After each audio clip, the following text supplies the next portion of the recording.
Talking with Penn State Barron baseball coach Paul Benham. Jack Quinn here as we look ahead to the 2016 season. Coach, how are you? Doing great, doing great. I know. Glad to be here. I'm fired up for the season as well. And you should be too. Your four leading at-bat men all return this year. Bowman, Lavinka, Bergstrom as well. I'm missing one now. Alex Margraf, who we were just talking about.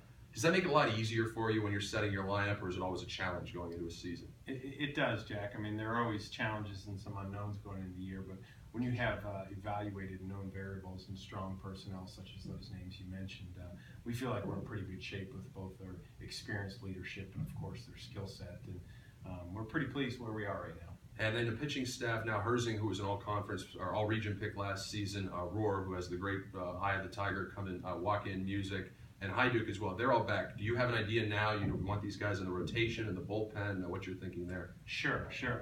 We definitely think that can be a strength of our program. And as you mentioned, Herzing and Rohr are juniors who have a lot of experience. We have a transfer, Zach Kripta, who we think is pretty good, and Alex Hajduk had a really strong freshman year with Brandon Smale in the bullpen. Now we have some freshmen, some guys that are going to surprise some people. So again, we're very optimistic about what they're going to bring. And as you mentioned, the offensive side of our lineup we think should be pretty strong. We should score runs. 14 freshmen in all. Do you have an idea so far as the offensive side of which freshmen are going to see the lineup early on, or is that something you're still trying to figure out? Well, they're all going to get a chance early, Jack, and that's the best part about going down to spring training and playing 9 varsity and 4 JV games is there's an opportunity to play a lot of different people, and I think they're all going to get some reps and be given a chance in a game environment to kind of prove themselves and help us hopefully compete at the highest level we can. You go down to Fort Pierce here coming up. You mentioned the 90. It's very ambitious playing all those games this quickly. I know you talked about the chemistry aspect. It really gives your team a chance to bond, but other than winning the games, what's your biggest goal when you go on a trip like this coming back? Well, I think it's kind of like a boxing match. You want to find out where your weakness is defensively a little bit.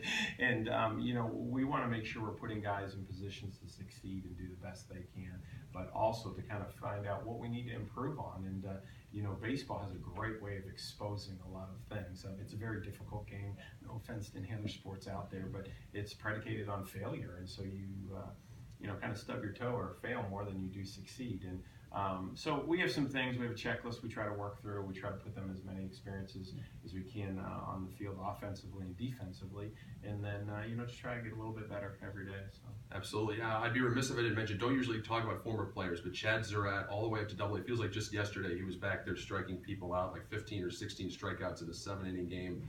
Played with New Britain, who plays in Erie's league. They're now in Harvard, the Yard Goats. So, I mean, obviously, individually, you must feel great for him, but what does it mean to your program and the visibility to have a player that's moving up the ranks in minor league baseball? It's awesome. I mean, it's tremendous for Chad, and, he's a professional baseball player, getting paid to play the game. Could be better. Love. Nothing, I don't think. Coaching baseball. No, but he heads out to Scottsdale, Arizona this Friday. We're really happy for him, and we're all tracking him. But Barron Nation is going strong, so we're pretty pleased. And then finally, 2 weeks from tomorrow, the home opener, Waynesburg. I don't know if you've consulted the almanac. There's some snow on the ground. Maybe it'll be 60 degrees. Are you optimistic we'll get this thing in? We have our fingers crossed, and maintenance does a great job here, and we do hope we have a shot. We do get a chance this Sunday, pretty unique with Drew. They're coached by a former assistant and a Barron MBA grad, Brian Hirschberg. Oh, okay. And we're really excited about that because we've never had a chance to see his team on the field, and he's a great coach, terrific person, and it'll be a great way to baptize 2016. Coach, good luck in Florida. Good luck this season. Appreciate it, Jack.